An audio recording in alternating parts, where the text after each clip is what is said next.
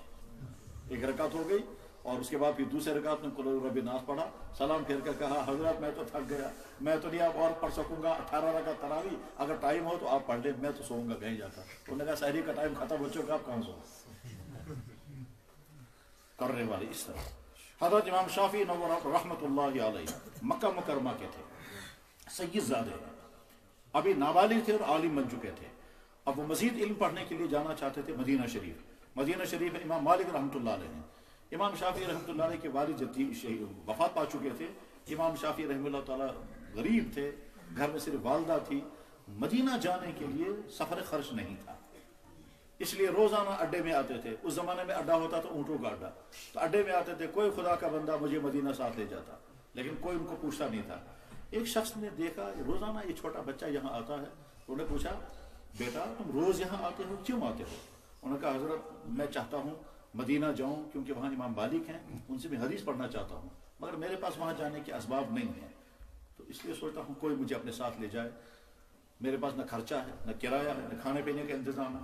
تو انہوں نے کہا تم کس کے بیٹے ہو؟ انہوں نے کہا ادریس کا بیٹا ہو. انہوں نے کہا ادریس شافعی کے بیٹے ہو؟ انہوں نے کہا جی. انہوں نے کہا تم تو ہاشمی ہو, یعنی سید زادے ہو؟ انہوں نے کہا جی. کل صبح ہی آ جائے. پگہ صبح بات سا امام شافعی رحمۃ اللہ علیہ چلے گئے. اگلے دن صبح کو جب پہنچے تو اس شخص نے ایک اونٹ لایا ہے, اونٹ پر کھانے پینے کا سامان ہے اور رسی ہے, اور کہا یہ ہے اونٹ, رسی پکڑو نکل جاؤ. یہ مانتا تو انسان اخ انسان چھ مجبور پریشان حال, ایک انسان گئے پر دتنس کون راسا کون سا. ٹھیک اسی طرح سے اس شخص نے اونٹ لایا اور امام شافعی کے حوالے کر دیا. امام شافعی چھوٹا بچہ, وہ اونٹ پر سوار, اونٹ پر کھانے کا سامان بھی موجود ہے اور اتنا سامان ہے جو مدینے تک ان کا کام دے گا. امام شافعی رحمۃ اللہ علیہ کہتے ہیں مجھے اتنی خوشی ہوئی کہ یا اللہ مجھے پوری سواری مل گئی, اونٹ کا میں مالک بن گیا, کھانا پینا بھی موجود ہے, اور میں عیش کے ساتھ مدینے چلوں گا.